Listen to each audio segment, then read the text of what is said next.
पहली बार मुलाकात हो रही है, ठीक है। काफ़ी नए बच्चे हैं इधर बीच, ठीक। और तो आज से देखो हम लोग ऑर्गेनिक केमिस्ट्री का पोर्शन स्टार्ट कर रहे हैं। पहले हम तुमको पूरा डिटेल बताते हैं कि हम लोग कैसे पढ़ेंगे पूरे साल भर ऑर्गेनिक केमिस्ट्री, ठीक है। तो सबसे पहले हम लोग क्या करेंगे, सबसे पहले बच्चा हम लोग पढ़ेंगे बॉन्डिंग। तो बॉन्डिंग का जो पोर्शन होता है ये पूरा हम पढ़ाएंगे तुमको, ठीक है। केमिकल बॉन्डिंग, ठीक, क्योंकि यहीं से जितनी भी इनऑर्गेनिक और ऑर्गेनिक का बेस बनना है, इनऑर्गेनिक केमिस्ट्री का या ऑर्गेनिक केमिस्ट्री का, वो सारा बेस बॉन्डिंग से बनना है, ठीक है। तो हम तुमको डिस्कस करेंगे बॉन्डिंग, ठीक। दूसरा सेकंड पॉइंट, ठीक। फिर हम लोग डिस्कस करेंगे बच्चा IUPAC, ठीक है। IUPAC डिस्कस करेंगे, ठीक है। फिर हम लोग डिस्कस क्या करेंगे, फिर हम लोग डिस्कस करेंगे GOC डिस्कस करेंगे, ठीक है। GOC डिस्कस करेंगे, ठीक। उसके बाद क्या होगा बच्चा, उसके बाद हम लोग डिस्कस करेंगे रिएक्शन मैकेनिज्म, ठीक है। हम लोग क्या डिस्कस करेंगे, रिएक्शन मैकेनिज्म, ठीक है। ये चौथा टॉपिक होगा जो हमको डिस्कस करना होगा, रिएक्शन मैकेनिज्म। अच्छा सुनना ध्यान से। फिर ये बच्चा फिर चैप्टर्स आते हैं और हर चैप्टर का अपना कुछ स्पेशल रिएक्शन होता है, उसको हम लोग नेम रिएक्शन बोलते हैं। तो बारी बारी करके जितने भी नेम्ड रिएक्शन हैं, ठीक है, जैसे तुम नाम सुने होंगे एल्डोल कंडेंसेशन का, कैनिज़ारो रिएक्शन का, तो ये सारे जो नाम हैं, ठीक है, वो सब हम लोग डिस्कस करेंगे इन चैप्टर्स में, ठीक है। इन चैप्टर्स में डिस्कस करेंगे। चैप्टर्स कई सारे हैं। हाँ बेटा गुड आफ्टरनून, ठीक है। हाँ फिर से बता रहे भैया अंकित, मत परेशान हो, अभी तो स्टार्ट ही किए हैं, ठीक है। तो ये सारे चैप्टर हम लोग पहले बॉन्डिंग डिस्कस करेंगे, फिर IUPAC, फिर GOC, फिर रिएक्शन मैकेनिज्म, फिर जितने ऑर्गेनिक के चैप्टर का नाम सुने हो, कौन कौन, हाइड्रोकार्बन, सही है।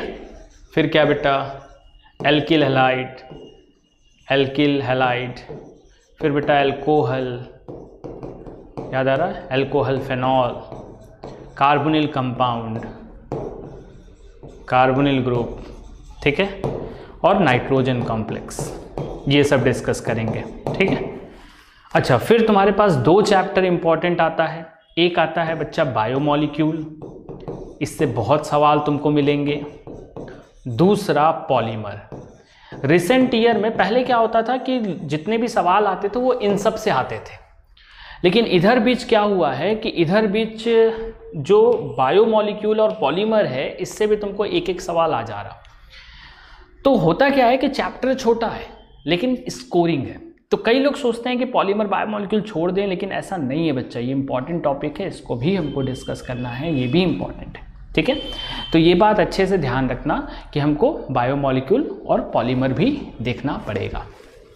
तो आज की क्लास से हम लोग इस पूरे पोर्शन को डिस्कस करना शुरू करते हैं। पहला टॉपिक जो हम लोग डिस्कस करेंगे वो होगा क्या, केमिकल बॉन्डिंग, ठीक है।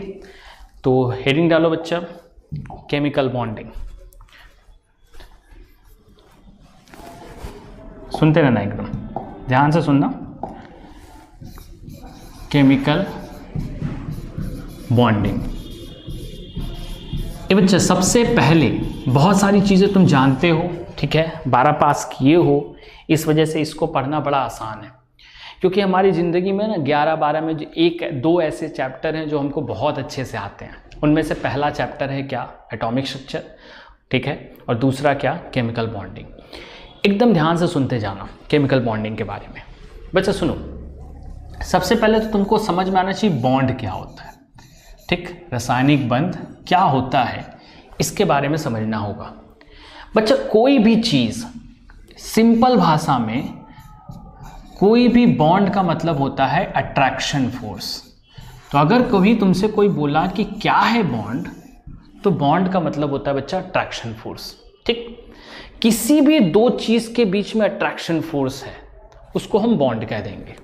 कोई भी, कहीं भी, बच्चा वो मजबूत है कि कमज़ोर है, कैसे बनी है कैसे नहीं बनी है, ये अपना विषय नहीं है फिलहाल के लिए। फिलहाल के लिए अगर कोई तुमसे पहचानने को कहेगा कि बॉन्ड है क्या, तो बॉन्ड कुछ नहीं है बच्चा, दो चीज़ों के बीच का अट्रैक्शन फोर्स ही बॉन्ड है। बस एक लाइन में चीज़ें याद रखनी है कि दो चीज़ों का अट्रैक्शन फोर्स क्या है बच्चा, वही बॉन्ड है और कुछ भी नहीं, ठीक है। अच्छा फिर आगे चलते हैं।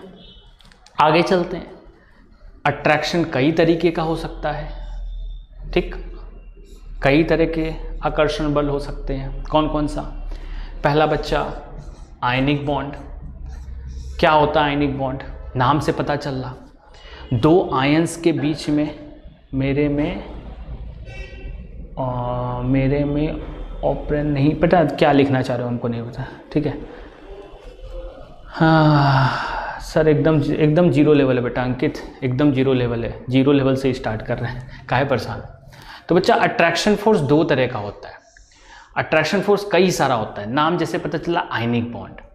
तो बच्चा आयनिक बॉन्ड क्या होगा, सुनना ध्यान से, दो चार्जेस के बीच में जो बॉन्ड होगा, जैसे A+ है B- है, सही है। ये बेटा A+ और B- ये दोनों एक दूसरे को अट्रैक्ट कर रहे हैं, नाम सुने होंगे सोडियम प्लस Cl-। तो ये चार्ज एक दूसरे को अट्रैक्ट कर रहे हैं, एक दूसरे को खींच रहे हैं। तो यहां भी एक तरह का अट्रैक्शन फोर्स है, सिंपल भाषा है, कहीं भी अट्रैक्शन फोर्स होगा, अंकित भैया जीरो से ही बता रहे हैं, समझने की कोशिश करो, कहीं भी बेटा अट्रैक्शन फोर्स है तो वो बॉन्ड है, वो केमिकल बॉन्ड में पढ़ा जाएगा, कैसा भी अट्रैक्शन फोर्स हो। पूरा का पूरा चैप्टर केमिकल बॉन्ड सिर्फ इस बात पे निर्धारित है कि हम लोग कितने तरह का अट्रैक्शन फोर्स पढ़ रहे, एक अट्रैक्शन है कि दो अट्रैक्शन है, कैसा अट्रैक्शन फोर्स है। तो पहला बॉन्ड जो हमको पढ़ना है वो क्या पढ़ना है बेटा, आयनिक बॉन्ड, जिसमें आयंस के बीच में अट्रैक्शन फोर्स है, ठीक है, जिसमें आयंस के बीच में अट्रैक्शन फोर्स है। बच्चा दूसरा क्या पढ़ना है हम लोग को, दूसरा पढ़ना है कोवलेंट बॉन्ड, ठीक है। बच्चा यहां क्या होता है, कोई आयन नहीं होता है, इसको हम बहुत अच्छे से बताएंगे। तीसरा होता है बेटा कोऑर्डिनेट बॉन्ड, क्लास 10th में थोड़ा बहुत इन सब चीज़ों के बारे में पढ़े होंगे, लेकिन हम मान के चल रहे हैं कि तुमको कुछ नहीं आता है, ठीक है। और चौथा होता है बच्चा मेटेलिक बॉन्ड, ये चार तो मेन पार्ट होते हैं मेटेलिक बॉन्ड, ठीक, ऐसा चार और होते हैं, कौन कौन सा, हाइड्रोजन बॉन्ड, ठीक, बनाना बॉन्डिंग, ठीक है, ये तीसरा बैक बॉन्डिंग, और चौथा वॉन्डर वॉल फोर्सेस। बच्चा चार ये पढ़ने हैं, समझे। तो कुल मिलाके ये पूरा चैप्टर 8 टॉपिक के इर्द गिर्द घूमेगा, यही 8 टॉपिक पढ़ने हैं, ठीक। तो आज सर मेरा कहने का मतलब है कि आप ऐसा, हाँ हम यही समझ रहे बेटा कि कुछ नहीं आता, हम पहले ही बोल दिए, ठीक है। तो बच्चा एकदम ये बात समझना कि आज वाली क्लास हम लोग आयनिक बॉन्ड से शुरू करेंगे और यहीं से हम पढ़ाना शुरू कर रहे हैं, आयनिक से। अब तुमको समझते जाना है चीज़ों को, बाकी क्या होता है इसके बारे में भूल जाओ अभी। जब तक तुमको आयनिक बॉन्ड का कंसेप्ट नहीं आएगा, बाकी कोई भी चीज़ डिस्कस करने का कोई मतलब नहीं। भाई बॉन्ड क्या होती है ये तो समझ में आना चाहिए, तब ना कोवलेंट होगा, कोऑर्डिनेट होगा। तो आयनिक बॉन्ड से हम तुमको क्लियर करने की कोशिश करते हैं, ठीक है। तो आज पूरी क्लास हम लोग आयनिक बॉन्ड को डिस्कस करेंगे। आज पूरी क्लास हम लोग किसको डिस्कस करेंगे, आयनिक बॉन्ड को। सुनते जाना बच्चा, आयनिक बॉन्ड क्या होती है। नाम से जैसे पता चल रहा कि आयंस के बीच में जो बॉन्ड होगी उसको आयनिक बॉन्ड कहेंगे, ठीक है। अब सुनो ये बच्चा, आयन बनेंगे कैसे। जैसे सोडियम है, जब हम लोग छोटे छोटे थे तो कोई बोलता था कि कोई रिएक्शन कराओ, तो हम लोग कहते थे सोडियम को क्लोरीन से रिएक्शन करा दें और NaCl बन जाएगा। इतना आसान थोड़ी ना होता है, ठीक, इतना आसान नहीं होता। होता क्या है यहाँ, असल में क्या होता है ये समझो बच्चा। सोडियम जो है, सोडियम सॉलिड, या सॉलिड हटाओ, पहले कंसेप्ट समझो। सोडियम कन्वर्ट होता है Na+ में। क्यों ऐसे कन्वर्ट होता है बच्चा, क्यों ऐसा होता है? क्योंकि सोडियम के आउटर मोस्ट में कितने इलेक्ट्रॉन होते हैं, 281। आउटर मोस्ट में 1 इलेक्ट्रॉन है बच्चा, ठीक है। गुड आफ्टरनून बेटा। स्पोर्ट्स ओलंपिक प्लीज़ अपना असली नाम बता दो भैया, इस नाम से बुलाएंगे 4-5 तो तुम मेडल जीत जाओगे, ठीक है बच्चा। सोडियम का कन्फिग्रेशन क्या होगा, 281, सही है। ये बच्चा 1 इलेक्ट्रॉन लूज कर गया।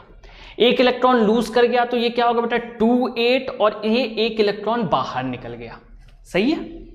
ये बच्चा इस कॉन्फ़िगरेशन में देखो यहां दो चीजें काम आती हैं, सुनना ध्यान से, हम जो बोल रहे हैं स्टेटमेंट सुनना, लॉ ऑफ ऑक्टेट और लॉ ऑफ डुप्लेट। बच्चा क्या होता है समझना ध्यान से, किसी भी आयनिक कंपाउंड बनाने से पहले तुमको दो चीजों के बारे में समझना होगा, लॉ ऑफ ऑक्टेट और लॉ ऑफ डुप्लेट। बच्चा समझो ध्यान से, क्या है इन दोनों का मतलब, इन दोनों का मतलब समझना बच्चा, वो हर चीज स्टेबल है जिसके आउटर मोस्ट में 8 इलेक्ट्रॉन है। बेटा वो हर चीज स्टेबल है जिसके आउटर मोस्ट में अगर 8 इलेक्ट्रॉन होंगे तो बेटा वो चीज क्या होगी, स्टेबल होगी। ठीक है। उसी तरह वो हर चीज स्टेबल है जिसके आउटर मोस्ट में 2 इलेक्ट्रॉन हो। बेटा लॉ ऑफ डुप्लेट सुनना ध्यान से, ये सिर्फ दो चीजों के लिए लगता है, हाइड्रोजन और हीलियम के लिए। ठीक है। बाकी सब के लिए क्या लगेगा बेटा, लॉ ऑफ ऑक्टेट लगेगा। ठीक है। आई एम प्लेयर, ओह लाला निषाद, कौन सा एथलीट, कौन सा गेम खेलते हो बच्चा? ठीक है, कौन सा एथलेटिक स्पोर्ट है बताना। ठीक। लॉ ऑफ ऑक्टेट बच्चा, आउटर मोस्ट में 8 इलेक्ट्रॉन होना चाहिए, law of duplet outer most में 2 इलेक्ट्रॉन होना चाहिए। भैया वो हर चीज स्टेबल होगी जिसके आउटर मोस्ट में 8 इलेक्ट्रॉन है। ठीक भाई मेरे सुनना ध्यान से, अब यहां सोडियम था 281, बेचारा देख रहा है कि मेरा एक इलेक्ट्रॉन अगर निकल जाए तो हम तो स्टेबल पोजीशन में पहुंच जाएंगे। तो सोडियम ने अपना एक इलेक्ट्रॉन उठा के बाहर फेंक दिया। सही, बाहर फेंक दिया तो ये क्या बन गया बेटा, 2 8 बन गया। सही। अब ये जो है वो कैसा हो गया बच्चा, स्टेबल हो गया। लेकिन अगर इसको लेने वाला कोई नहीं है तो ये इलेक्ट्रॉन मोहल्ला में थोड़ी ना घूमेगा हमारे।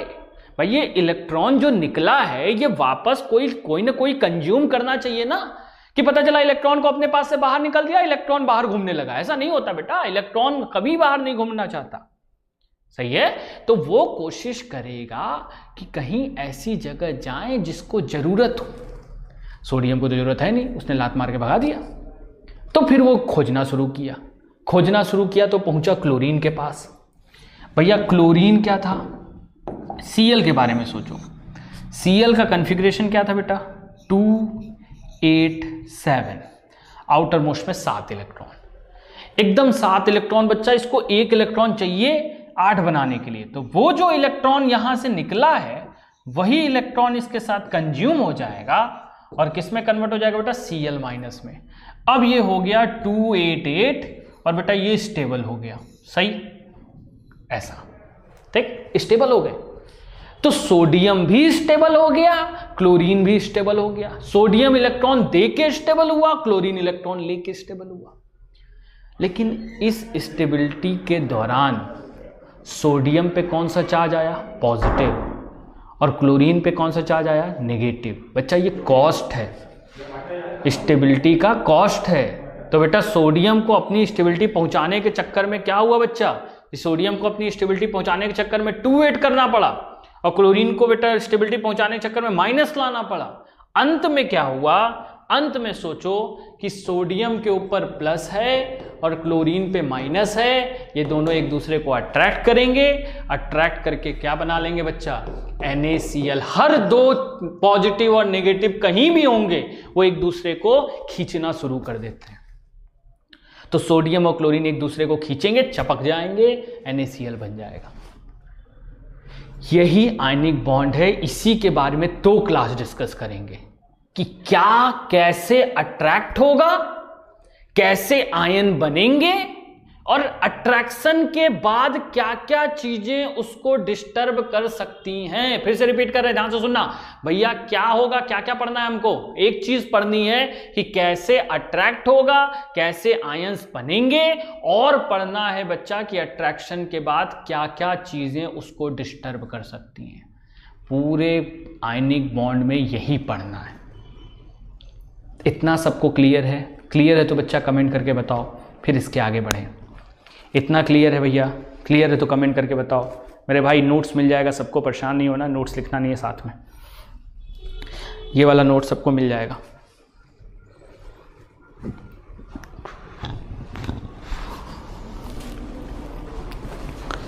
क्लियर है भैया?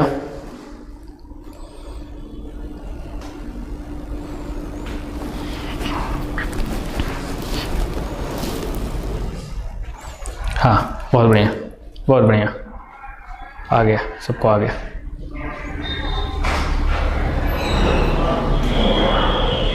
ठीक, बहुत अच्छा, बहुत बढ़िया। लेकिन ज़िंदगी इतनी भी आसान नहीं होती है बेटा कि सोडियम प्लस बना, Cl माइनस बना और बच्चा बन गया, हो गया। हमको थोड़ा सा इसको अच्छे से एक्सप्लेन करने दो कि आयंस बनते कैसे हैं। हम लोग डिस्कस करने जा रहे हैं born Haber cycle.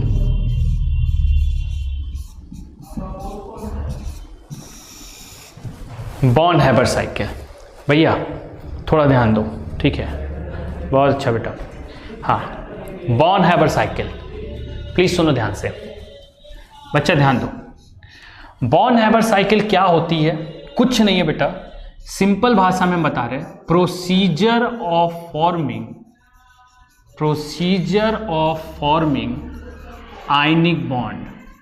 Ionic bond बनाने में जो भी क्रम होते हैं, यही पूरा बॉर्न हैबर साइकिल है। कितने एनर्जी का आदान प्रदान हुआ, कितनी एनर्जी का चेंज हो रहा आयनिक बॉन्ड बनाने में, यही बॉर्न हैबर साइकिल है। जैसे सुनो ध्यान से, सुनना, NaCl का एग्जांपल ले रहे ना, NaCl का एग्जांपल ले रहे, सुनो ध्यान से बच्चा। सोडियम जो होता है वो सॉलिड फॉर्म में होता है, ठीक? और क्लोरीन बेटा अकेला तो होता नहीं है। क्लोरीन जब भी नेचर में पाया जाएगा बेटा, गैस के फॉर्म में पाया जाएगा। इतना तो IQ सबको है कि सोडियम हमेशा किस फॉर्म में पाया जाता है बेटा? सॉलिड फॉर्म में। और क्लोरीन किस फॉर्म में पाया जाता है बेटा? गैस के फॉर्म में। बच्चा रिएक्ट करने के बाद ये NaCl बनाते हैं। अभी हम बैलेंस कर दे रहे हैं तो ये हाफ लग जाएगा, ठीक? अब सवाल ये आया कि सर ये सॉलिड है और वो गैस है, तो रिएक्ट कैसे होगा? तो सिंपल सी बात है, कुछ ना कुछ खेल हो रहा अंदर। तो देखो खेल क्या हो रहा, सुनो बच्चा। सोडियम जो सॉलिड है वो सॉलिड फॉर्म में तो रिएक्ट नहीं कर सकता, तो इसको एनर्जी देनी पड़ेगी, इसको हीट कर दें। बच्चा जब इसको हीट करेंगे तो ये कन्वर्ट होगा सोडियम गैस में। बच्चा किसी भी चीज़ को सॉलिड से गैस में बदलने के लिए, किसी भी चीज़ को सॉलिड से गैस में बदलोगे, उस प्रोसेस को हम लोग नाम देते हैं बेटा सब्लिमेशन। क्या नाम देते हैं बेटा? सब्लिमेशन। फिर से रिपीट कर रहे हैं, सॉलिड से गैस में जाने में जिस प्रोसेस को क्या नाम देते हैं बेटा? सब्लिमेशन। तुम पढ़े होगे, कपूर देख लो बच्चा, वो लिक्विड में नहीं जाता, सॉलिड से किससे जाता है? गैस में। उसी तरह CO2 देख लो। तो बच्चा सोडियम सॉलिड से सोडियम गैस जाने में इस प्रोसेस को क्या बोलेंगे? सब्लिमेशन। अगला बच्चा, सोडियम गैस से वो Na+ में बदलेगा, सही है, Na+ में, ठीक बेटा। ये अपना एक इलेक्ट्रॉन दिया, एक इलेक्ट्रॉन बच्चा बाहर निकल गया इस प्रोसेस में। सुनना ध्यान से, इस प्रोसेस को बोलते हैं बेटा आयनाइजेशन। ये बच्चा क्या बोलते हैं? आयनाइजेशन। आयनाइज हो रहा ना, सोडियम गैस किस में कन्वर्ट हो रहा बेटा? सोडियम Na+ में, तो आयन बन रहे, तो इस प्रोसेस को क्या बोलेंगे? आयनाइजेशन, ठीक है बेटा। अंकुश रुक जाओ, NH4Cl कहाँ बना दिए। तो ये प्रोसेस हो गया आयनाइजेशन। यहां छोड़ देते हैं, अपना काम यहां खत्म। अब जरा क्लोरीन के बारे में सोचो। क्लोरीन हमारा क्या था? क्लोरीन तो बेटा ½ Cl2 था, गैस था, सही। तो क्लोरीन को कन्वर्ट करना पड़ा किसमें? Cl में। तो बेटा तुमने क्लोरीन को तोड़ा ना, क्लोरीन को तोड़ोगे तब ना Cl में कन्वर्ट होगा। तो किसी भी चीज को तोड़ोगे, उस प्रोसेस को हम लोग क्या नाम देंगे? डिसोसिएशन। क्या नाम देंगे बच्चा? डिसोसिएशन, सही है। और फिर इस क्लोरीन को इलेक्ट्रॉन मिला, यही वाला, ये वाला इलेक्ट्रॉन इसको मिला, किस में कन्वर्ट हुआ ये बच्चा? Cl- में, सही। इसको बोलते हैं बेटा इलेक्ट्रॉन गेन। इलेक्ट्रॉन गेन हो रहा है ना, इलेक्ट्रॉन गेन। अच्छा, सबकी एनर्जी होगी, सब में एनर्जी का कुछ बदलाव आ रहा होगा। तो बच्चा सब्लिमेशन के नीचे क्या लिखेंगे? एनर्जी। यहाँ जो एनर्जी लगी वो सब्लिमेशन एनर्जी। भैया हाँ बहुत बढ़िया भैया, आयनाइजेशन के नीचे क्या लिखेंगे? एनर्जी। यहाँ जो एनर्जी लगी उसको आयनाइजेशन एनर्जी बोलेंगे। भैया डिसोसिएशन है तो इसके एनर्जी क्या लगा? एनर्जी। यहाँ जो एनर्जी लगी वो डिसोसिएशन एनर्जी मान ली है। भैया इलेक्ट्रॉन गेन एंथैल्पी या एनर्जी, जो लिखना चाहो वो लिख सकते हो, ठीक है। ये भी एक तरह की एनर्जी है। इलेक्ट्रॉन लेते समय जो एनर्जी निकलती है उसको क्या बोलते हैं? Electron gain enthalpy. इलेक्ट्रॉन निकालने के लिए जो एनर्जी लगती है उसको क्या बोलते हैं? Ionization energy. फिर से रिपीट कर रहे हैं मेरे भाई, इलेक्ट्रॉन निकालने के लिए जो एनर्जी लगेगी उसको क्या बोलेंगे? Ionization energy. इलेक्ट्रॉन देते समय जो एनर्जी निकलती है उसको क्या बोलेंगे? Electron gain enthalpy. और फिर क्या हुआ? Na+ और Cl-, Na+ और Cl- आपस में जुड़ेंगे और जुड़ने के बाद क्या बनाएंगे बच्चा? NaCl solid. ए भैया ये जो प्रोसेस है ना इसको नाम देते हैं लैटिस एनर्जी। सुनते रहना, एक बार फिर से बता रहे, इतना आसानी से आयनिक बॉन्ड नहीं बन जाता। इतना आसानी से आयनिक बॉन्ड नहीं बन जाता। आयनिक बॉन्ड में पहले क्या होता है? पहले मेटल सॉलिड फॉर्म में रहता है, उसको गैस में बदलना पड़ता है। उस प्रोसेस को क्या बोलते हैं बच्चा? क्या बोलते हैं? सब्लिमेशन। फिर गैस वाला अपना इलेक्ट्रॉन बाहर फेंकता है, उसको उसमें जो एनर्जी लगती है उसको क्या बोलते हैं? Ionization energy. बच्चा फिर कोई एनायन अगर मॉलिक्यूल में है तो उसको तोड़ना पड़ेगा, तो मॉलिक्यूल को तोड़ेंगे तो उसको क्या बोलेंगे बेटा? उसको क्या बोलेंगे? Dissociation energy. फिर जो तुम्हारा बना है एटम वो इलेक्ट्रॉन को अपने पास एक्सेप्ट करेगा। इलेक्ट्रॉन एक्सेप्ट करेगा तो उसको क्या बोलेंगे? Electron gain enthalpy. माइनस बन गया, प्लस बन गया, चपक लेंगे दोनों। भैया ध्यान रखना, जब कभी भी अट्रैक्शन फोर्स होगा एनर्जी निकलेगी।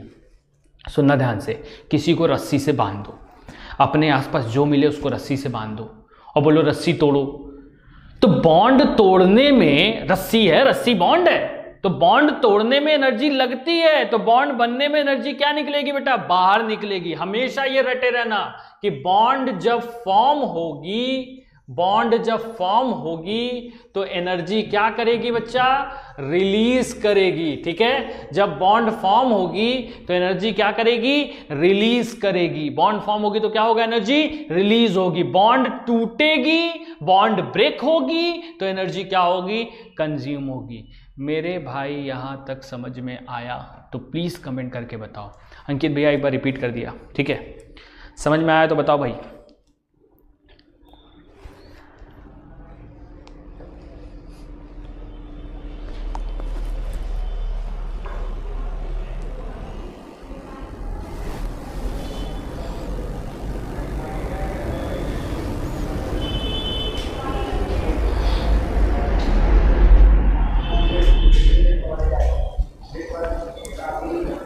बहुत बढ़िया,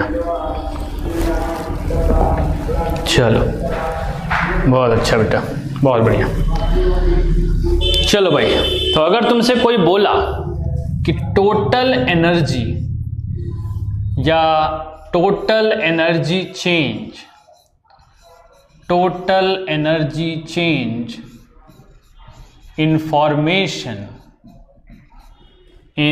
formation of ionic compound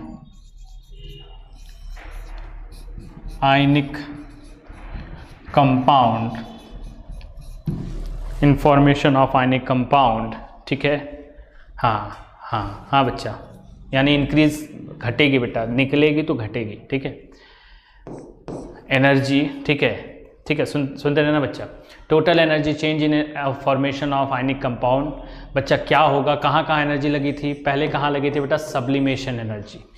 सारी एनर्जीज को जोड़ दो तो वो टोटल एनर्जी होगी, तो सबको जोड़ देते हैं, तो सबको जोड़ देंगे तो क्या आएगा बेटा? Sublimation energy plus ionization energy plus dissociation energy plus electron gain enthalpy plus lattice energy.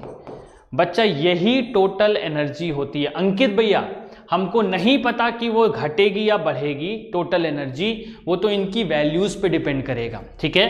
तो सबकी अपनी वैल्यू होती है, बढ़ भी सकता है, नहीं भी बढ़ सकता है। तो टोटल वैल्यू क्या होगी बेटा? Sublimation energy, ionization energy, dissociation energy, electron gain enthalpy, lattice energy, इन सब को जोड़ दो तो वही बराबर होता है delta H of ionic compound. तो बेटा delta H of ionic compound कहने का मतलब आयनिक कंपाउंड को बनाने में जो भी बदलाव आया होगा एनर्जी का, वो इन सब के सम के बराबर है। भैया ये फॉर्मूला नोट करो कॉपी में, अभी नोट करो, हम नोट्स भेज देंगे, लेकिन अभी बेटा इस क्वेश्चन इसका काम आएगा क्वेश्चन में, तो प्लीज इसको नोट करो, फिर सवाल कराते हैं एक। प्लीज इसको नोट करो, इसको नोट करो भैया, इसको नोट कर लिए। अंकित बेटा समझ में आया? एनर्जी हमको नहीं पता इंक्रीज होगी कि डिक्रीज होगी, भैया वैल्यू के ऊपर डिपेंड करेगा। सही है, वैल्यू के ऊपर डिपेंड करेगा मेरे भाई।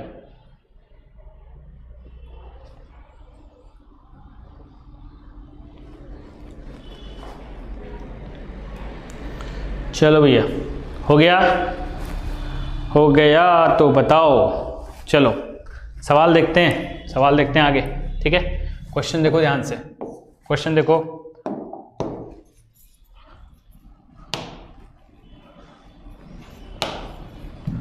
हाँ क्वेश्चन देखो भैया, find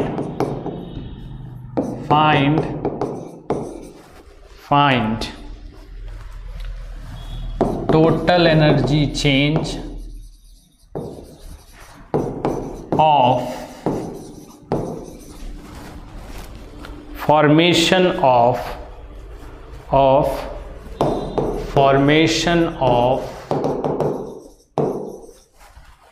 KCl if sublimation energy of potassium is 200 kilojoule, dissociation energy of chlorine is 300 kilojoule per mole. ठीक, ionization energy of potassium 450 kilo joule per mole, electron gain enthalpy of chlorine -1050 kilo joule per mole, और lattice energy -650 kilo joule per मोल। Try करो बेटा, सवाल तुम्हारे सामने। अंकित, जब bond break होगी तो एनर्जी इंक्रीज होगी? नहीं बेटा, बॉन्ड ब्रेक होगी तो एनर्जी इंक्रीज होगी। हाँ बच्चा अंकित, बॉन्ड ब्रेक होगी तो एनर्जी लगेगी, तो एनर्जी इंक्रीज होगी। सही बेटा, ठीक है। गुड इवनिंग निखिल, अभी आ रहे हो, लग रहा है लेट हो गया तुमको, ठीक है, कोई बात नहीं। हाँ भाई चलो वैल्यू कैलकुलेट करते हैं। वैसे सही समय आए हो, बहुत बढ़िया टाइम आए हो, अच्छा हुआ आ गए। हाँ भाई चलो कैलकुलेट करते हैं मेरे भाई, कैलकुलेट करते हैं। हमारे पास ये सारा डाटा दिया है, कुछ नहीं करना है। डेल्टा एच की वैल्यू क्या होती है, इन सबको जोड़ना है बस। तो बच्चा जोड़ना है, तो हम बताए थे सबको जोड़ दो।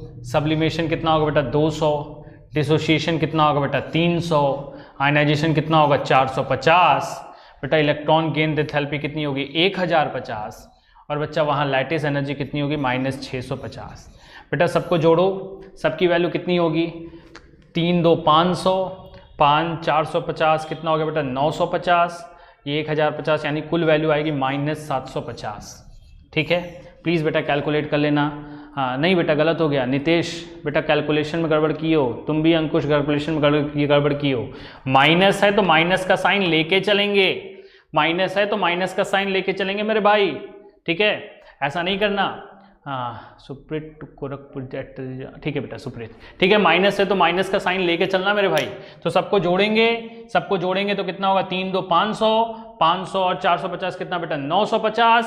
बेटा 950 प्लस में आया है, और इसको जोड़ेंगे तो ये कितना आ जाएगा बेटा? -1650 आया है नेगेटिव।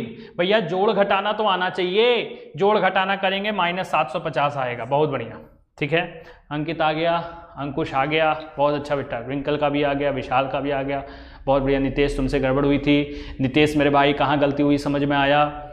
नितेश मेरे भाई कहाँ गलती हुई समझ में आया? प्लीज़ कमेंट करके बताओ, ठीक है, प्लीज़ कमेंट करके बताओ कहाँ गड़बड़ हुआ, ठीक है, कहाँ गड़बड़ हुआ बताना। ठीक, चलो आगे देखते हैं। अब सुनो, आयनिक बॉन्ड में क्या क्या पढ़ना है? सबसे पहले पढ़ना है लैटिस एनर्जी। ये सबसे इंपॉर्टेंट पॉइंट है। 3 चीजें पढ़नी है। क्या होता है लैटिस एनर्जी, क्या होता है हाइड्रेशन एनर्जी, ये सारे टर्म्स पूछते हैं। ठीक है सर, Cl2 में हाफ मोल होगा। नहीं बेटा, हम उसको वैसे दिए हैं नितेश। बच्चा हम उसको पर मोल तो लिखे थे क्या? बच्चा पर मोल नहीं लिखो, उसको पर हाफ मोल लिख दो। पर हाफ मोल, ठीक है, पर हाफ मोल, ठीक, सही हो जाएगा। वो ऐसे दिए थे बेटा कि जोड़ दो। अभी उसको बताते हैं, इसके बाद लैटिस के बाद बताते हैं। नितेश वो हाफ मोल लैटिस के बाद बताते हैं, ठीक है। बच्चा सुनना ध्यान से, लैटिस एनर्जी ये समझाना जरूरी है क्योंकि ये अभी हम तुरंत डिस्कस किए हैं। लैटिस एनर्जी बताना जरूरी है। हाँ बेटा नितेश, वो हाफ मोल कर लेना उसको, ठीक है, सही हो जाएगा। बच्चा सुनो ध्यान से, लैटिस एनर्जी का खेल क्या होगा? सुनना ध्यान से, एकदम ध्यान से सुनते रहना। 2 आयन हैं A+ और B-। क्या बताए थे लैटिस एनर्जी? लैटिस एनर्जी को 2 तरह से तुम डिफाइन कर सकते हो।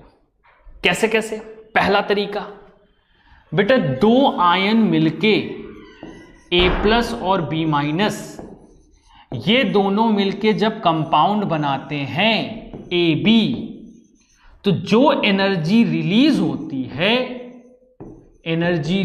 होती है उसी को बोलते हैं लैटिस एनर्जी।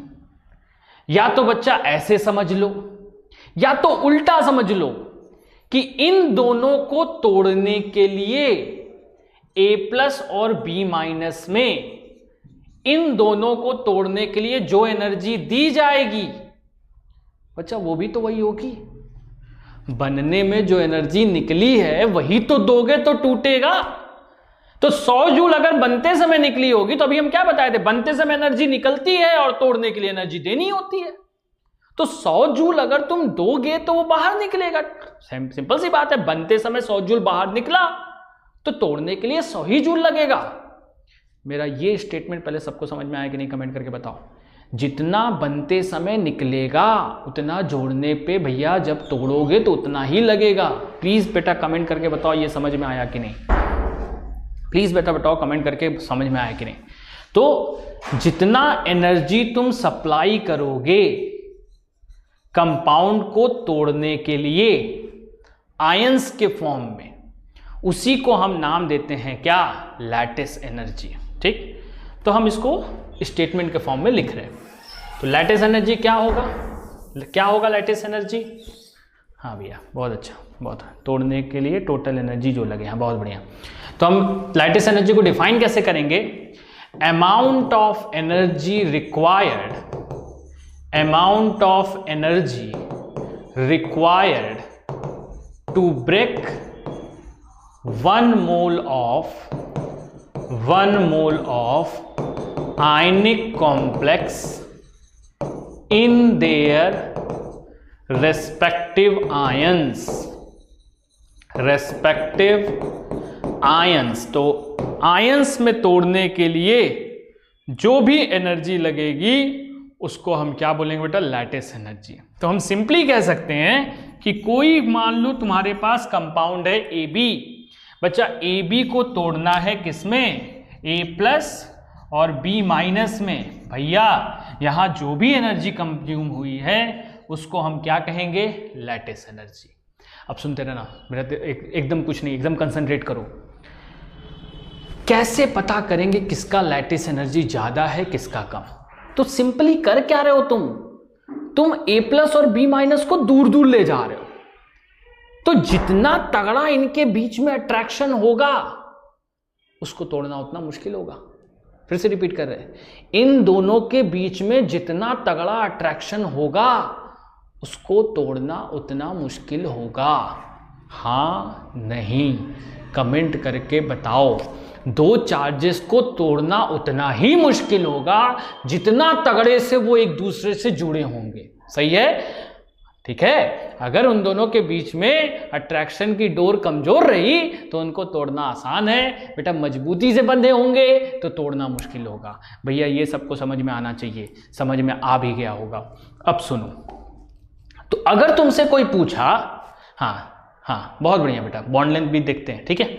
अगर तुमसे बोला कि a+2 है और b-2 है, और बच्चा a+1 है और b-1 है, और तुमसे बोला बताओ इसमें लैटिस एनर्जी किसकी ज्यादा होगी, तुमको तुरंत समझ में आना चाहिए अरे ये तो 2 प्लस है, 1 +2 है, -2 है, यहाँ +1 है, यहाँ -1 है, चार्ज ज्यादा है, तगड़े से चपक के रहेगा।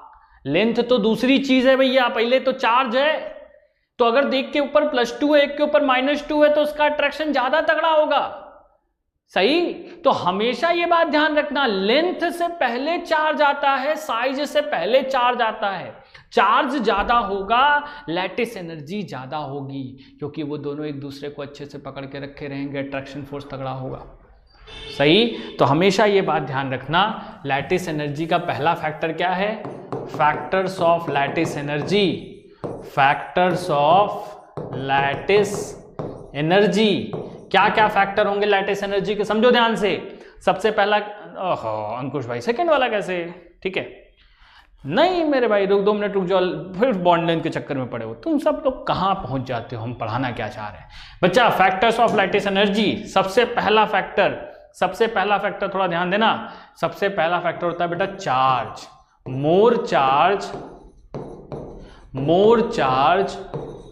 मोर लैटिस एनर्जी। जितना ज्यादा चार्ज होगा लैटिस एनर्जी उतनी ज्यादा होगी, जितना ज्यादा चार्ज होगा लैटिस एनर्जी बेटा उतनी ज्यादा होगी, पहला। दूसरा पॉइंट, ये तो पहला पॉइंट हो गया, दूसरे पॉइंट पे आओ। चार्ज मान लो सेम हो गए चार्ज, तो जब चार्ज सेम हो गए तब हम किस पे जाएंगे, तब हम जाएंगे किस पे बच्चा, साइज पे। तो बेटा ध्यान देना, मोर साइज लेस लैटिस एनर्जी। क्यों भाई, दूरी बढ़ेगी, अट्रैक्शन फोर्स कम होगा। दो चार्जेस के बीच में जितनी दूरी होगी अट्रैक्शन फोर्स उतना कम होता जाएगा, सही है। तो पहला पॉइंट, हमेशा पहले चार्ज देखते हैं, क्या चार्ज ज्यादा लैटिस एनर्जी ज्यादा, फिर चार्ज बराबर हो जाए तब किस पे जाएंगे बच्चा, साइज पे। ज्यादा साइज लैटिस एनर्जी कम। हम एक एग्जाम्पल से तुमको समझा रहे, सुनना ध्यान से, एग्जाम्पल से समझा रहे। जैसे अगर तुमसे कोई बोला कि तुम्हारे सामने मैग्नीशियम ऑक्साइड है और सोडियम क्लोराइड है या सोडियम फ्लोराइड है, ठीक है। तुमसे कोई बोला कि ये बताओ इन दोनों में लैटिस एनर्जी किसकी ज्यादा है भैया। तो जोड़ेंगे तो इसके ऊपर +2 आएगा, इसके ऊपर -2 आएगा, इसके ऊपर +1 आएगा, इसके ऊपर -1 आएगा। कुछ भी नहीं करना है, अपने को पता है MgO का लैटिस एनर्जी ज्यादा होगा NaF से, ऑर्डर ऑफ लैटिस एनर्जी, सही है, आसान है, कोई दिक्कत नहीं। हाँ, फर्स्ट का मोर सिंपल है, चार्ज ज्यादा है। लेकिन अगर यही सवाल आता कि NaF है, NaBr है, और तुमसे पूछता बचाओ किसका लैटिस एनर्जी ज्यादा है, NaF और NaBr का, भैया कुछ नहीं, दोनों के ऊपर क्या है, दोनों के ऊपर +1 -1। तो जब +1 -1 तो कुछ सोचना ही नहीं है, चार्ज बराबर हो गया, और चार्ज बराबर हो गया तब किस चीज पे जाएंगे, साइज पे। किसकी साइज ज्यादा है बेटा, ब्रोमीन की साइज बड़ी होती है। अनपढ़ों वाला काम मत करना, अब ये मत बोलना ब्रोमीन की साइज कैसे बड़ी होती है, सबको पता है, फ्लोरीन, क्लोरीन, ब्रोमीन, आयोडीन, सही। भाई मेरे तो ब्रोमीन की साइज जो है, ब्रोमीन की साइज वो क्या होती है बेटा, बड़ी होती है, ठीक। और ब्रोमीन की साइज अगर बड़ी होती है तो बच्चा जिसकी साइज ज्यादा, मोर साइज लेस लैटिस एनर्जी। तो बेटा किसका ज्यादा होगा, NaF का ज्यादा होगा NaBr से, ठीक है। हाँ भाई, पहले लैटिस एनर्जी का बेसिक कंसेप्ट सबको समझ में आया, कमेंट करके बताओ समझ में आया तो। 2 मिनट रुक रहे, कमेंट करके बताओ समझ में आया तो, जल्दी बताओ।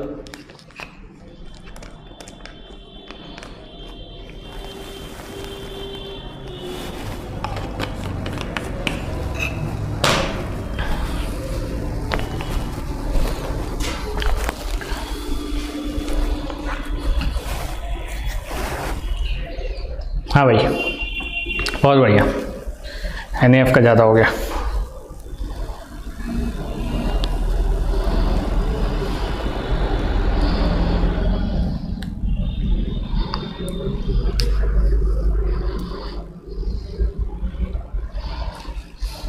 बहुत अच्छा भैया, बहुत अच्छा, ठीक है। चलो भाई, क्लियर हो गया सबको, आगे चलते हैं, आगे चलते हैं। अब एक सवाल बढ़िया सा दे रहे हैं, सुनना ध्यान से। Let lattice energy of NaCl is X. Find lattice energy of MgS -2 + 2। Try करो, हम रुके हुए हैं, पहले खुद से ट्राई करो, नहीं आएगा बताएंगे। चलो भैया, पहले खुद से ट्राई करो, नहीं आएगा बताएंगे। शिवम भैया लेट हो, आप टाइम पे आ जाया करो।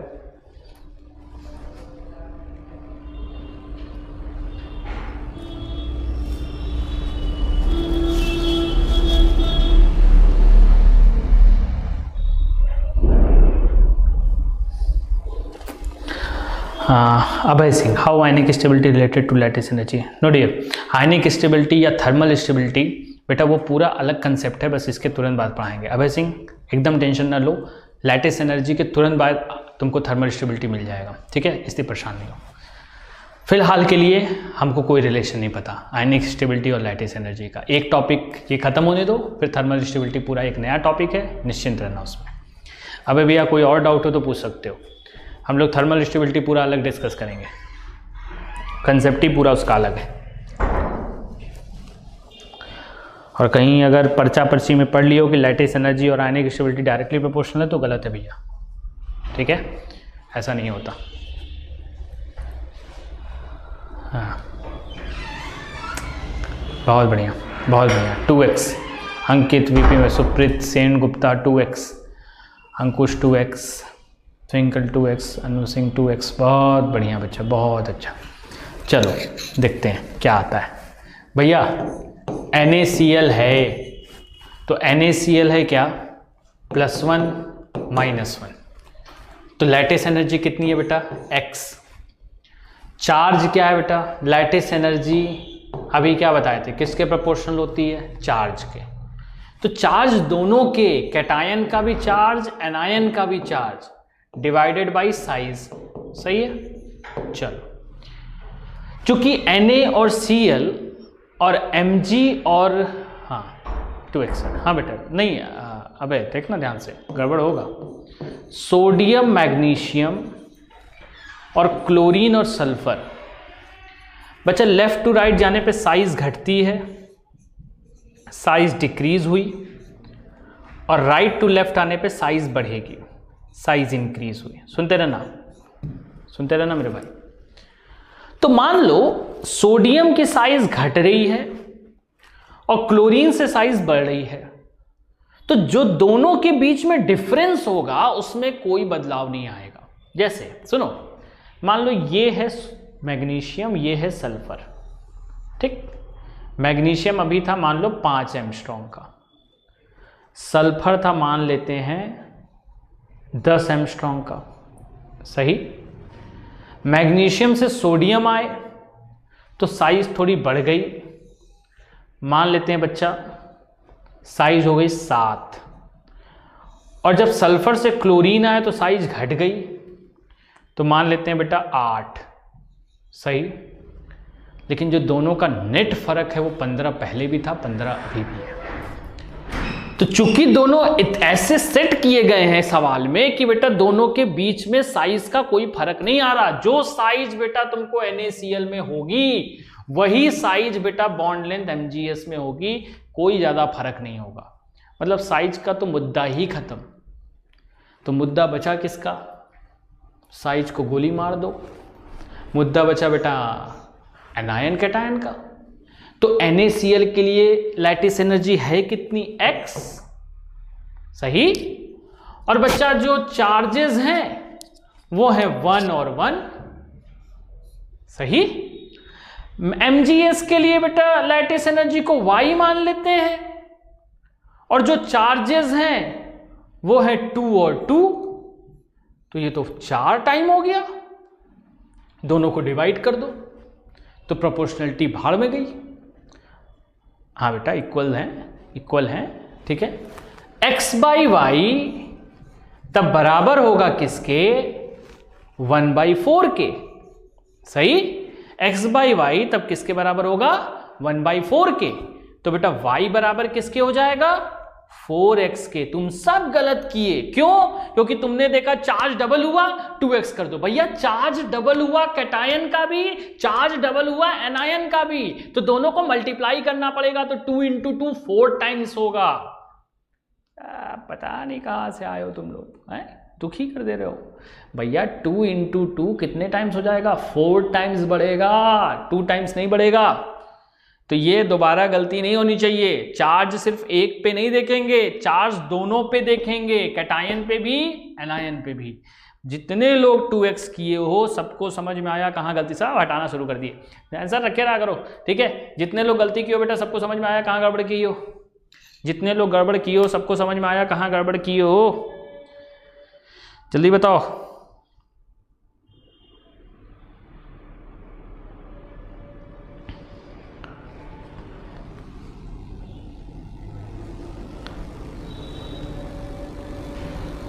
हाँ भाई, आ गया शिवम भैया, बहुत बढ़िया। बाकी लोग बताओ भाई, सबको समझ में आया, सबको समझ में आया? हाँ, ट्विंकल, विशाल, बहुत अच्छा, बहुत बढ़िया। अंकुश भैया, ठीक, हाँ अभय, चलो चलो समझ में आ गया, ठीक है, बहुत अच्छा, बहुत अच्छा, ठीक है। चलो आगे चलते हैं, आगे चलते हैं मेरे भाई। सेकंड पॉइंट डिस्कस करते हैं, थर्मल स्टेबिलिटी। थर्मल स्टेबिलिटी, ये बेटा पहले तुम लैटिस एनर्जी और थर्मल स्टेबिलिटी में फर्क समझ लो, नहीं तो जो सवाल अभय पूछा है ना वही सवाल तुमको पूरे जिंदगी भर परेशान करता रहेगा, ठीक है।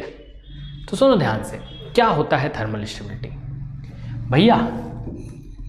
जैसे मान लो NaCl है या कोई मॉलिक्यूल है AB, बेटा इसको तोड़ना A+ और B- में, तो जो एनर्जी लगेगी ना उसको बोलेंगे लैटिस एनर्जी। सही।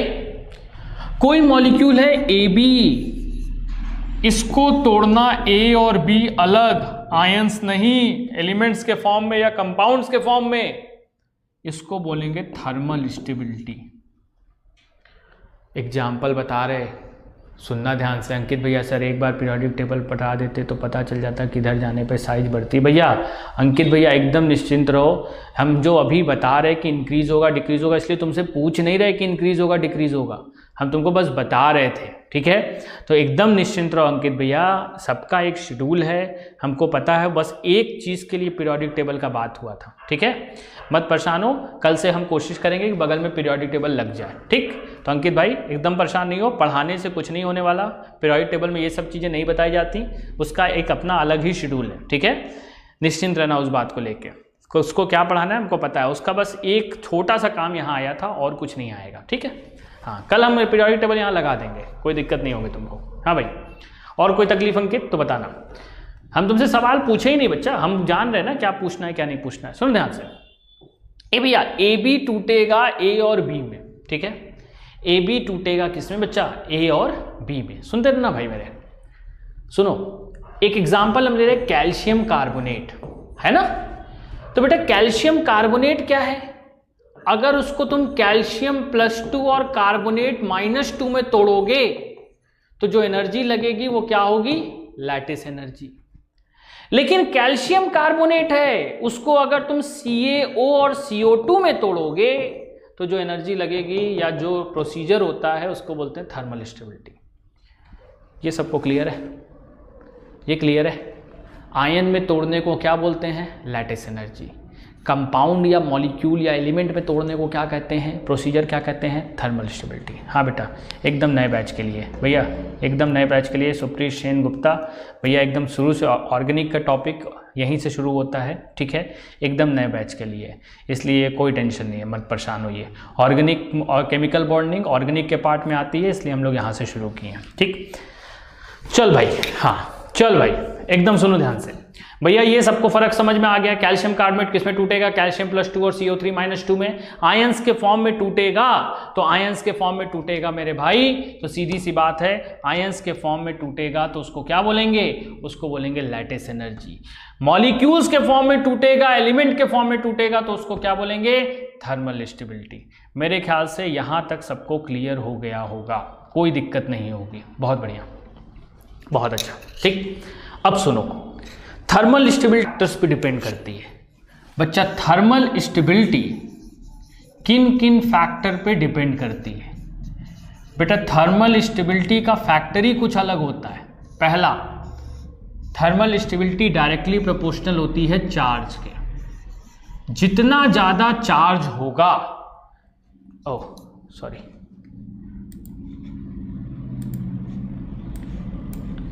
जितना ज्यादा चार्ज होगा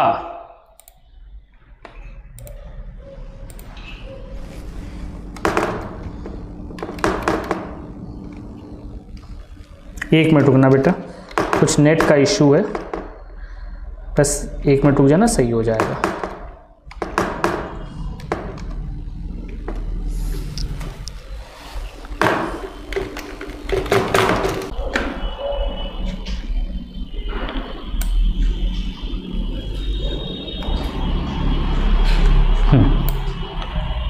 ठीक है, हाँ चलो सही हो गया बेटा, ठीक है, हाँ ठीक हो गया, ठीक हो गया अंकुश भाई, ठीक हो गया मेरे भाई, ठीक।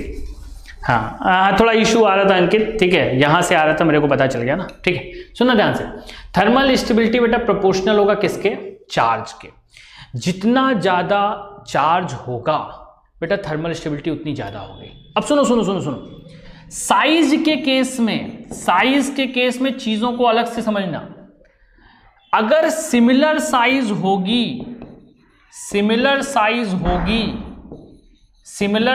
होगी बच्चा, तो सीधी सी बात है, सिमिलर साइज के केस में थर्मल स्टेबिलिटी ज्यादा होती है, मोर थर्मल स्टेबिलिटी। अच्छा, सिमिलर साइज कहने का क्या मतलब है? स्मॉल कैटायन हो तो स्मॉल एनायन हो, स्मॉल कैटायन हो तो स्मॉल एनायन हो, और लार्ज कैटायन हो तो लार्ज एनायन हो। सही है, लार्ज एनायन हो। भैया मेरे सुनो, हम क्या बोले हैं, सबसे पहले क्या देखना पड़ेगा हमको, सबसे पहले देखना पड़ेगा चार्ज ज्यादा तो थर्मल स्टेबिलिटी ज्यादा, भूल जाओ बस, और कुछ नहीं देखना। लेकिन अगर कभी भी चार्ज सेम हो गया, if charge is same, charge अगर सेम हो गया तो किस पे जाएंगे, साइज पे। साइज का बेटा ओवरलैपिंग अभी कुछ नहीं आता बेटा, ओवरलैपिंग आयनिक फाइनिक में नहीं आती, ये सब कहाँ नाम लेने लगे ओवरलैपिंग, ठीक है। हाँ भाई, साइज जितनी सिमिलर होगी, सुनना ध्यान से, साइज जितनी सिमिलर होगी थर्मल स्टेबिलिटी उतनी ज्यादा होगी। सिमिलर कहने का मतलब स्मॉल कैटायन के साथ क्या होना चाहिए, स्मॉल एनायन, लार्ज कैटायन के साथ क्या होना चाहिए, लार्ज एनायन। कोई भी ऐसा पेयर आ गया स्मॉल और लार्ज या स्मॉल का, भैया थर्मल स्टेबिलिटी घट जाएगी। एग्जांपल बता रहे हैं, एग्जांपल से पहले लार्ज एनायन कौन होते हैं ये याद कर लो, अपनी जिंदगी में बहुत काम आने वाला है। कौन कौन लार्ज एनायन होता है, कार्बोनेट, सल्फेट, नाइट्रेट, ऑक्जेलेट।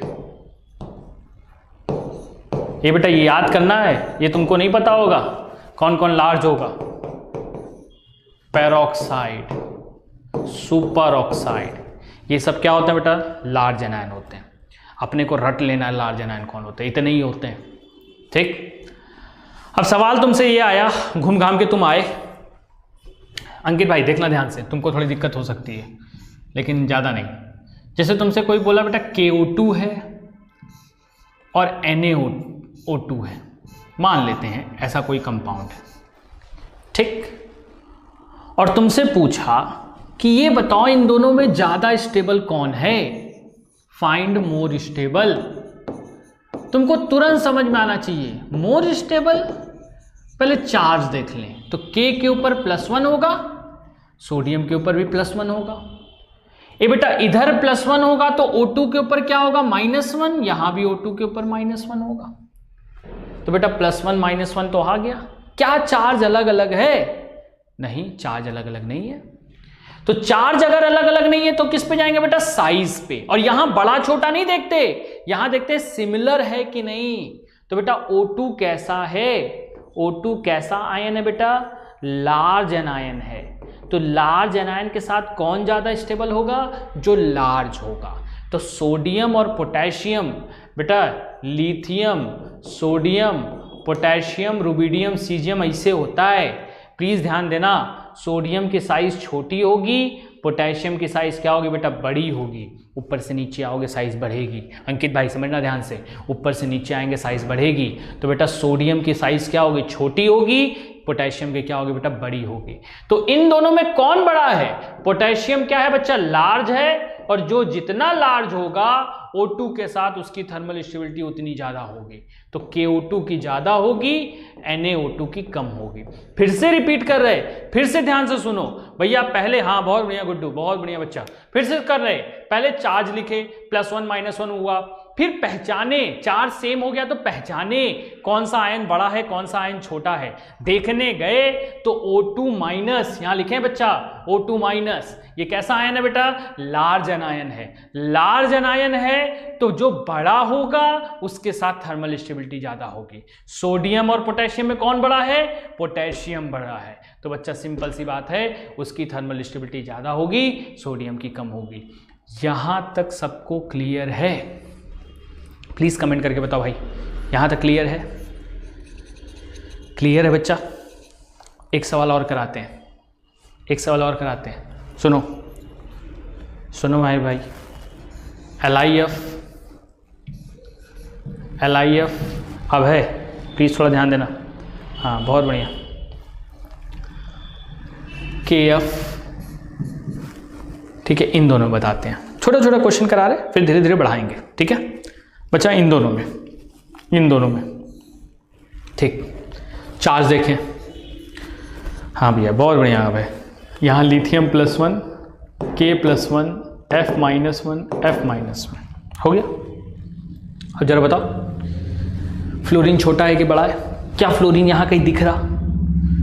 क्या फ्लोरीन यहाँ कहीं दिख रहा? अरे बहुत लोग का आंसर आ गया, बहुत बढ़िया बच्चा। क्या यहाँ कहीं फ्लोरीन दिख रहा मेरे भाई? नहीं, फ्लोरीन है ही नहीं। तो फ्लोरीन जब दिख ही नहीं रहा तो बेटा फ्लोरीन नहीं दिख रहा तो बात खत्म। तो बेटा जब फ्लोरीन नहीं दिख रहा तो इसका मतलब फ्लोरीन कैसा होगा, स्मॉल होगा। फ्लोरीन नहीं दिख रहा तो वो कैसा होगा बच्चा, स्मॉल होगा। और बेटा अगर वो स्मॉल होगा तो सिंपल सी बात है, स्मॉल वाले के साथ उसकी स्टेबिलिटी ज्यादा होगी। तो बेटा फ्लोरीन स्मॉल है। अब लिथियम और पोटेशियम में देख लो कौन छोटा है, लिथियम छोटा है। लिथियम छोटा है तो बच्चा स्मॉल वाला स्मॉल के साथ ज्यादा स्टेबल होगा।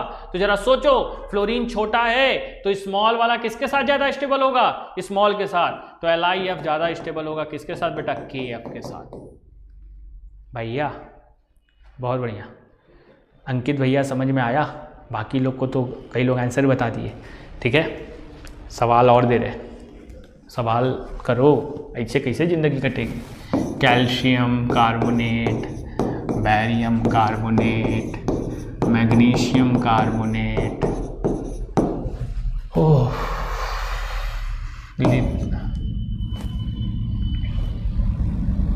Beryllium carbonate. बेटा हम यहाँ लिख दे रहे हैं बेरिलियम, मैग्नीशियम, कैल्शियम, बैरियम, यही टॉप टू डाउन होता है बेटा, साइज बढ़ती है।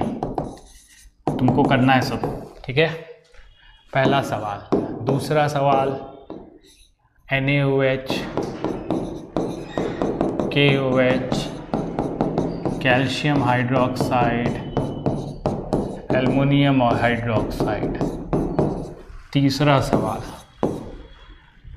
CaOH होल ट्वाइस या CaCl2, MgCl2, AlCl3 और क्या बच्चा, मान लो NaCl। ठीक, चौथा सवाल, सर इतना ही लार्ज आयन होता है? हाँ बेटा अंकित, इतने ही होते हैं, इतने ही होते हैं। ठीक है, इतने ही होते हैं मेरे भाई, फटाफट करो सवाल, इतने ही होते हैं। ठीक है, Al2O3 बच्चा, Na2O, CaO, तीनों करो, चारों करो, बहुत बढ़िया, चारों ट्राई करो भैया, चारों फटाफट ट्राई करो।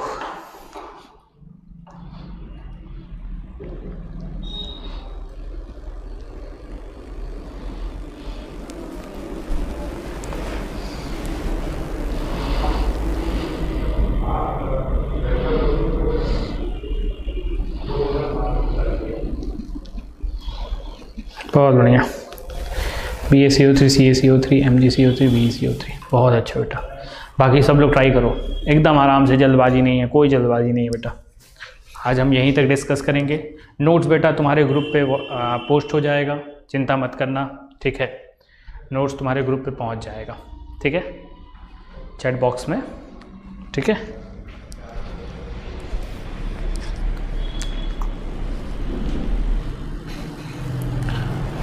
हाँ नहीं बेटा, ऑर्डर बताना है, पूरा ऑर्डर बताना है।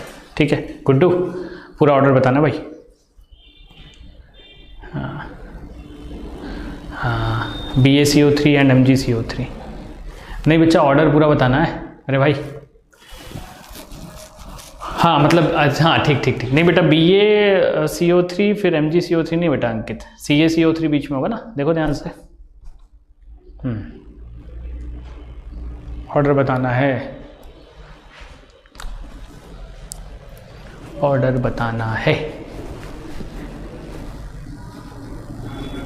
हो गया है, पहला वाला बता रहे भाई, पहला वाला बच्चा, कार्बोनेट कैसा है? चलो बताओ, चलो भाई सब लोग बताओ, कार्बोनेट कैसा है? कार्बोनेट कैसा है भाई? कैसा है? लार्ज है। कार्बोनेट लार्ज है, तो चार्ज देख लें पहले भैया, चार्ज देख लेना। हाँ बहुत बढ़िया, चार्ज देख लो पहले। तो चार्ज देखोगे तो इस पर कितना आएगा बेटा?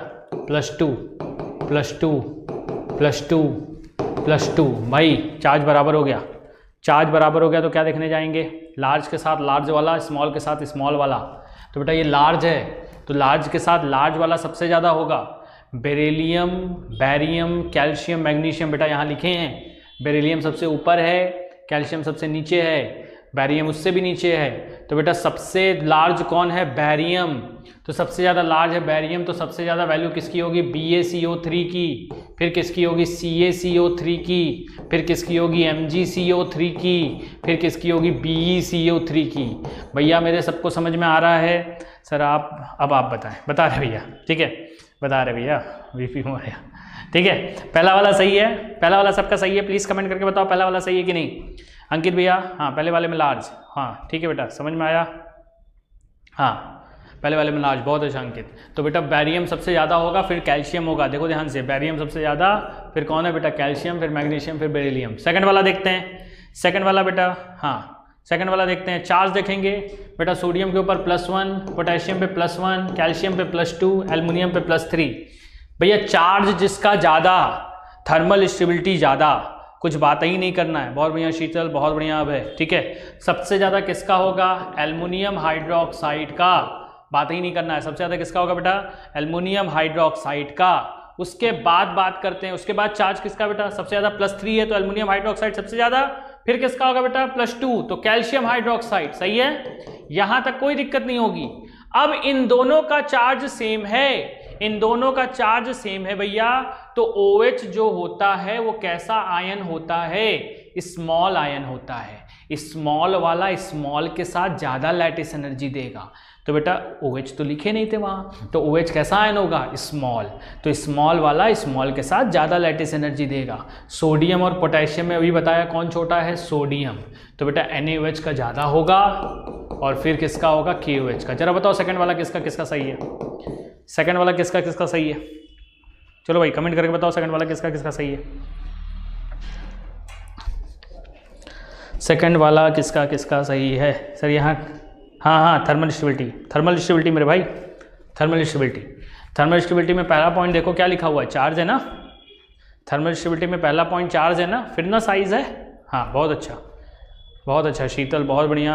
अन्नू सिंह उनका उसका भी सही है। गुड्डू, अच्छा तुम्हारा गड़बड़ हो गया, ठीक है। हाँ सही है, ठीक है। चलो भाई सेकंड वाला समझ में आया। गुड्डू कहाँ गलती की हो, समझ में आ रहा है। अंकित भाई थर्मल स्टेबिलिटी में पहला पॉइंट देखो चार्ज है, ठीक है। फिर साइज पे जाते हैं, चार्ज ज़्यादा थर्मल स्टेबिलिटी ज़्यादा, चार्ज बराबर हो गया तब साइज पे जाओगे। समझ में आया तो बताना। थर्ड वाले देखो, पहले चार्ज देख लें। सोडियम पे +1 होगा, एल्युमिनियम पे +3 होगा, मैग्नीशियम पे क्या होगा बेटा +2 होगा, और कैल्शियम पे +2 होगा। भैया सुनो ध्यान से, +3 वाला बेटा सबसे ज़्यादा होगा, तो AlCl3 सबसे ज़्यादा हो गया। फिर कौन होगा बेटा, सबसे कम किसका होगा, NaCl का, क्योंकि वो +1 है। अब इन दोनों में देखेंगे कौन ज़्यादा कौन कम। बच्चा क्लोरीन स्मॉल एनायन होता है, तो स्मॉल वाला स्मॉल के साथ क्या करेगा, ज़्यादा लैटिस एनर्जी शो करेगा। बेटा क्लोरीन के साथ मैग्नीशियम वाला ज़्यादा होगा, कैल्शियम वाला कम होगा। तो हम क्या लिखेंगे, MgCl2 और उसके बाद क्या होगा, CaCl2, आंसर आ जाएगा बच्चा। तो हमारा ऑर्डर क्या आ जाएगा, AlCl3, फिर क्या बेटा MgCl2, फिर क्या CaCl2, फिर क्या बेटा NaCl। ठीक सही है। हाँ 3214 3214 ना, 3214। हाँ अंकुश नवोदय गड़बड़ हो गया। हाँ VP मौर्य गड़बड़ हो गया तुमसे, ठीक है बेटा। नोट्स अभी तुम्हारे ग्रुप पे चला जाएगा जिस पे लिंक गया था। अब है जिस ग्रुप पे लिंक गया था उसी पे चला जाएगा, मत परेशान हो, ठीक है। हाँ भाई लास्ट वाला तुम खुद करोगे, हम छोड़ रहे, एक दिन और सोचो इसके बारे में। तो आज के लिए बच्चा इतना ही। नेक्स्ट क्लास फिर से कल सेम टाइम पे रहेगी। तुम 3:15 बजे तुम्हारी, हाँ वही होता है बेटा, वही है अंकित, वही होता है। तो बच्चा कल फिर 3:15 बजे क्लास होगी, ठीक है। 3:15 से 4:30 ऑर्गेनिक की क्लास चलेगी। तुम्हारा पूरा ऑर्गेनिक का सिलेबस इसी क्लास में डिस्कस होगा, ठीक है। कोई तकलीफ़ है बच्चा तो तुम जिस व्हाट्सएप ग्रुप पे लिंक गया है तुम उसी पे हमको वापस से बता सकते हो, कोई दिक्कत नहीं होगा, ठीक है। ठीक।